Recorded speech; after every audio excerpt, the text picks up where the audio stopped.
or the trend that we're on in terms of the loans and who actually owns them, where I think the best information that we have to hand in relation to that comes from our court mentor system.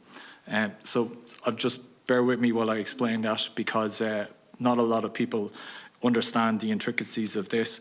But Mabs has somebody in every courthouse, in all the repossession courts in the country. So if you show up there, often the county registrar will direct people to Mabs, and then they become part of the service, and we offer people support. And our message to people when they phone up the helpline or anything else is always show up to court. That's the key message that we get across, and always engage. The repossession, the court's possession orders, there's 9,763 in process last year. So these cases could have started far earlier than this. But the court records state clearly that 49% of these are owned by non-banking entities. And the figures are as follows: Start with 20%, Pepper with 10%, Mars with 10%, and Prometoria with 9%. And from talking directly to the court mentors, the trajectory is only going upwards. Because, as we mentioned in our opening address, the shrinking of the retail banking market means that there's inevitably cases with two of the banks that are exiting, which will go into the non-banking entities. So that's the trajectory that we're on. But also I want to caution this with that Mabs is a service that's incredibly busy and has 30 years experience in it. So for anybody out there listening at home, I want to assure them that they should contact Mabs, that we want engagement from everybody who's receiving a letter from the likes of the non-banking entities, because we want to represent them and we want to advocate for them. And we think that the only way that we're not part of the problem that we're experiencing now, but we are definitively part of the solution, because Mabs acts in the client's best interests, but also we establish what the actual affordability is. So it's a really important point to make, and I would encourage anybody that's listening out there that they get that message strong. That message strongly goes out from this chamber out to the general public. So, we had a call through to the helpline last week.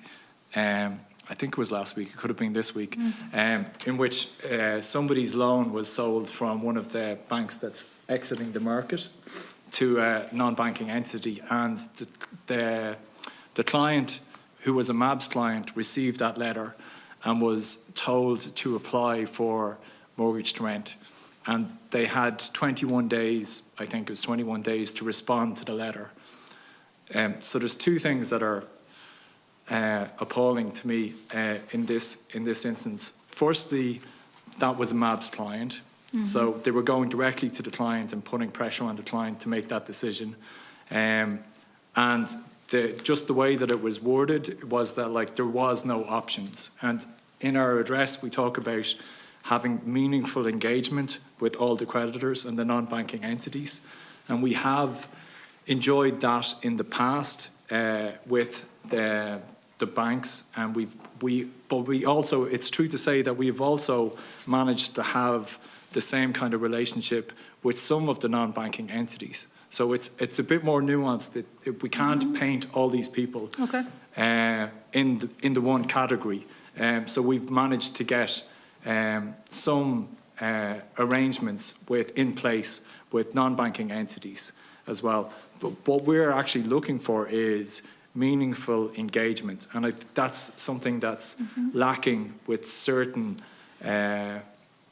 non-banking entities, and that's something that's causing a great deal of frustration from money advisors on the ground.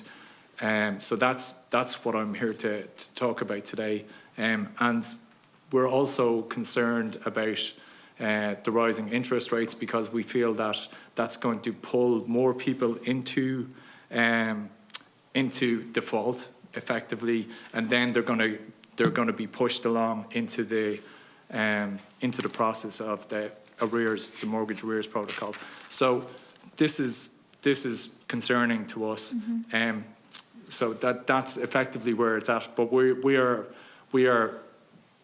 at pains to actually meaningfully engage with these firms, non-banking entities, to negotiate and advocate on behalf of the client. So that's the job of Mabs, and we are doing it for a long time now with 30 years experience. So for everyone who gets one of those letters, I think the message is you need to be in contact with Mabs, because nobody should be walking into a courtroom for the repossession of their home without Mabs being present.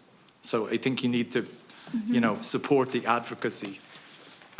There's two stories that came from the court mentor that I was talking to this week, and there's the granting of 2 possession orders in the courts. This is from the Dublin courts. One was on the basis that there was less than 6,000 owed on the actual mortgage itself, and that was granted.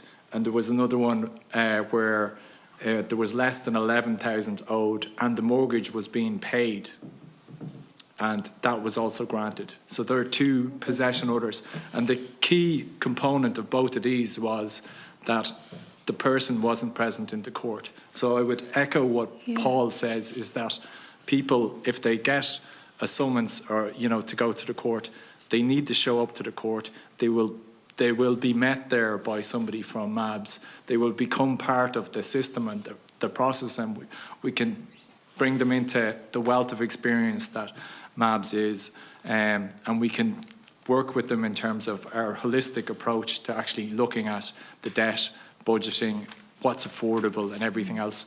And if they engage with the process, there's a very strong likelihood that you're not going to end up with those things. So it's just important for people to understand, engage with the process all the time, engage with Mabs, because there's a fundamental imbalance. There's a power imbalance here at the heart of what's going on, which is that the banks and the NPE, the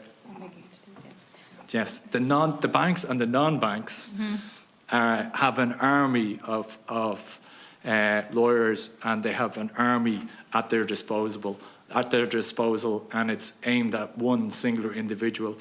That individual needs to engage with our service.